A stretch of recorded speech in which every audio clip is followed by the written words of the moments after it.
बापरे! प्रेक्षकांनो, खरंच खूप मोठा आणि भयंकर असा ट्विस्ट आपल्याला पाहायला भेटणार आहे. खरंच कोणाचाही या ट्विस्टवरती विश्वासच बसणार नाही. कारण आत्तापर्यंत असं काही एक दाखवलं नव्हतं आणि अचानक, अचानक एवढं मोठं प्रेक्षकांना अगदी आश्चर्याचा धक्काच दिलाय. इथे मात्र चक्क अंशुमन आणि सुष्मित या दोघांचं भयंकर असं सत्य सगळ्यांच्या समोर येणार आहे आणि त्यामुळे बिचारी स्वानंदी मात्र इकडे चिंगीच्या लग्नाची बोलणी करत असते, ती म्हणजे अंशुमनसोबत. पण इकडे अंशुमनने मात्र खूपच मोठा राडा घातलाय बिचारा. इकडे मात्र समर, तो मात्र विचारात असतो की इकडे अंशुमनला कसं समजावं, काय करावं. पण इथे समर मात्र घरी येण्याच्या अगोदरच या अंशुमनने खूप मोठा कारस्थान करून ठेवलेलं असतं, जेणेकरून समरलासुद्धा नंतर काहीच करता येणार नाही. आणि स्वानंदीच्या तर काय, पायाखालची जमीनच सरकली. कारण तिच्या डोळ्यांवरती विश्वासच बसत नाही. खरंच सत्य आहे की मी स्वप्न बघते. सगळ्यांच्याच पायाखालची जमीन सरकणार आहे.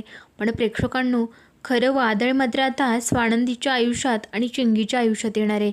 कारण बरोबर अंशुमनने मात्र डोक्याने गेम केला आहे आणि खूप मोठी खेळी खेळली.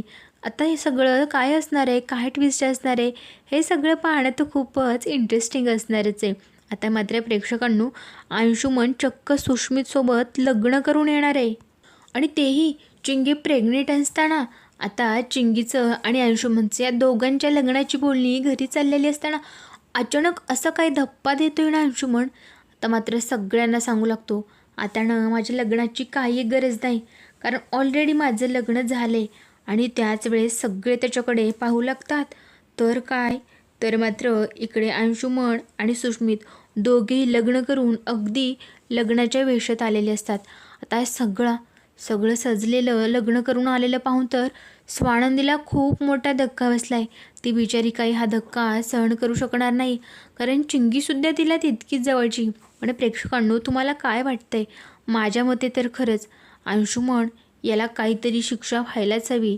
नाहीतर प्रत्येक वेळेस आपलं अंशुमन आणि ही मल्लिका या दोघांची आणि तिची मुलगी आणखीन अर्पिता या तिघांची कारस्थानं दाखवतच राहतात आणि सतत मात्र त्यांच्याच मनासारखं होतं आहे. पण कधीतरी स्वानंदीच्याही मनासारखं होऊ देत, यांचा खरा चेहरा समोर येऊ देत. पण नाही, सगळं मात्र उलट घडतंय. तुम्हीसुद्धा माझ्या मताशी सहमत असाल, तुम्हालाही वाटत असेल इथे मात्र अंशुमनला शिक्षा व्हायला हवी आणि चिंगीला न्याय मिळायलाच हवा, तर मात्र आपल्या चॅनलला सबस्क्राईब करून आणि व्हिडिओला लाईक करून तुम्ही मला रिस्पॉन्स कळवायला अजिबात विसरू नका. आता प्रेक्षकांनो, पण पुढे नक्की काय होणार आहे? आता सुष्मित आणि अंशुमन हे दोघं तर लग्न करून आलेत, पण आता पुढे नक्की या दोघांना घरात घेणार का? चिंगीचं काय होणार याच्यावरती आता इकडे स्वानंदीची काय प्रतिक्रिया असणार आहे आणि समर काय मोठा निर्णय घेणार, हे सगळं आपण पुढे पाहणार आहोत. त्यासाठी व्हिडिओ कुठेही स्किप नाही करायचा. चला तर पुढे बघूया आपण नक्की काय घडणार आहे. इथे मात्र प्रेक्षकांनो, एकीकडे चक्क ही आदिराची सासू आदिरला एवढं काही हैराण करून सोडती ना, कारण तिला मात्र मूल हवंय आणि त्यासाठी ती मात्र सतत तिला टोमणे मारत असते.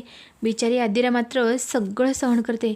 तिला एवढा त्रास होतो, एवढा राग येतोय, पण काय करणार, स्वतःवरती कंट्रोल ठेवते. तिला काही करून तिला छान संसार करायचा आहे आणि मुळात म्हणजे रोहनवरती तिचं प्रेम आहे ना, त्यासाठी ती काही करू शकते. फक्त आणि फक्त रोहनसाठी हे सगळं सहन करते. पण प्रेक्षकांनो, खरं म्हणायला गेलं ना, तर कुठेतरी मंदाकिणीचा मात्र मलासुद्धा राग येतो. हा मंदाकिणीचा सततचा खोटारडेपणा, सतत त्या आदिराला टोचून बोलणे, टोमणे देणे, हे मला अजिबात आवडत नाही. आणि कुठेतरी तिच्या स्वभावामध्ये काहीतरी बदल दाखवायला हवा. कारण हे सततचं मंदाकिणीचं असं चिडचिड करणं, सतत घरामध्ये वाद फक्त आणि फक्त वादच. इथे मात्र त्यांच्याकडे हा एपिसोड गेला ना, तर मंदाकिणीचं फक्त आणि फक्त भांडण, आरेरावी एवढंच दाखवतात.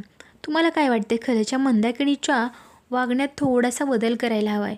मुळात म्हणजे आदिरा आणि मंदाकिणी या दोघींचं छान बॉन्डिंग दाखवायला हवं आहे. पण हे खरंच ह्या जन्मात शक्य आहे का? खरंच एवढी मालिका संपेपर्यंत इकडे आदिरा आणि मंदाकिणी या दोघींमध्ये छान बॉन्डिंग होईल का? तुम्हाला काय वाटतंय बरं? आता मुळात म्हणजे ते पुढचा प्रश्न आहे. आता सध्या तर आदिरा मात्र हिला प्रचंड कंटाळी. दुसरीकडे या सुष्मिताचं मात्र वेगळंच काहीतरी चाललंय, कारण ती सध्या दुसऱ्याच दुनियेत जगते.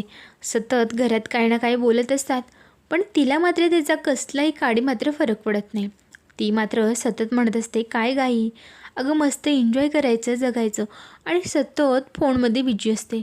आता नक्की काय करते फोनमध्ये याचा खुलासा तर पुढे होणारच आहे. कारण इथे मात्र ज्यावेळी आता या सुष्मिताचं एवढं मोठं सत्य आणि हे अगदी सगळ्यांच्या समोर येणार आहे, तेव्हा मात्र कुणाच्याही हातात काही उरणार नाही.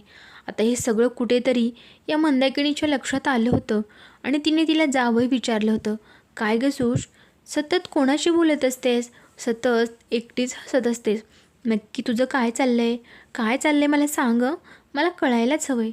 त्या बाबतीत मंदाकिनी स्ट्रिक्टसुद्धा आहे, म्हणजे तिला कुठे स्ट्रिक्ट वागायचं आहे ते मात्र समजतं आहे, पण सुनेच्याच बाबतीत एवढी खडूस काय काय माहिती.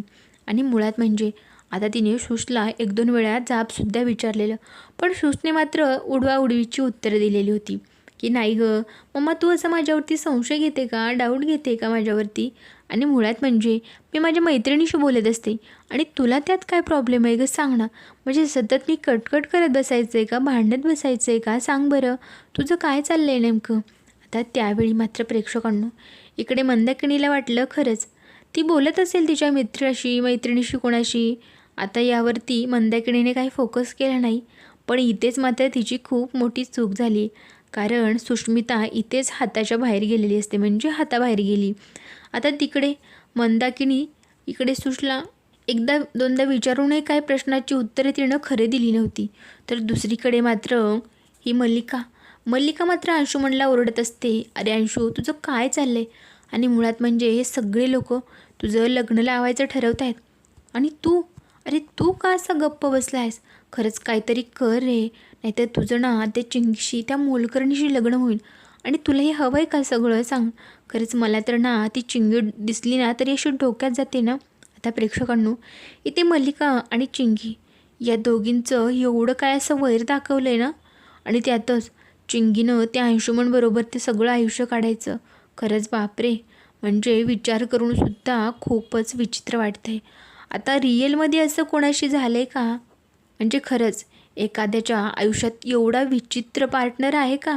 आता हे चिंगीच्या आयुष्यात आले, कारण चिंगीच्या आयुष्यात अंशुमनसारखा असा घाणेरड्या वृत्तीचा माणूस आला आहे. तो म्हणजे सतत मुलींची छेड काढणारा, सतत त्यांच्याकडे वाईट नजरेने पाहणारा. आणि आता बिचाऱ्या चिंगीला मात्र समजत नाही, काय करू, मला तर माझ्या बाळाला जन्म द्यायचा आहे, पण खरंच या अंशुमन सरांसोबत लग्न केलं तर त्यांचं आणि माझं पटणार आहे का. ते साधं माझ्याशी नीट बोलायलाही तयार नाहीत, मग पुढे जाऊन आमच्या लग्नाचं काय होणार आहे. खरंच त्यापेक्षानं मी या घरातून निघून गेलेलंच बरं आहे, माझं बाळ तरी सेफ राहील.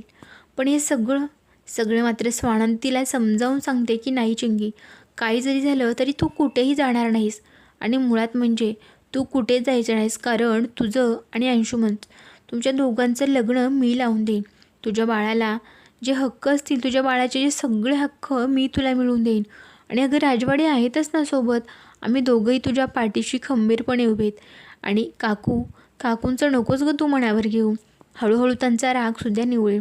आता या सगळ्या विचाराने मात्र घरात इथे स्वानंदीने समोरसुद्धा बोलून सगळं सॉल्व केलेलं असतं. याताना आपण अंशुमन आणि चिंगी या दोघांच्या लग्नाच्या तयारीला लागूत. पण प्रेक्षकांनो इकडे मल्लिकाला मात्र डाऊट आलेला असतो, अंशुमन नक्कीच काहीतरी करतोय, पण काय, आपल्याला का सांगत नसेल, आणि नक्की त्याच्या डोक्यात काय प्लॅन आहे. खरंच त्याने परत काहीतरी प्रॉब्लेम क्रिएट करायला नको म्हणजे झालं.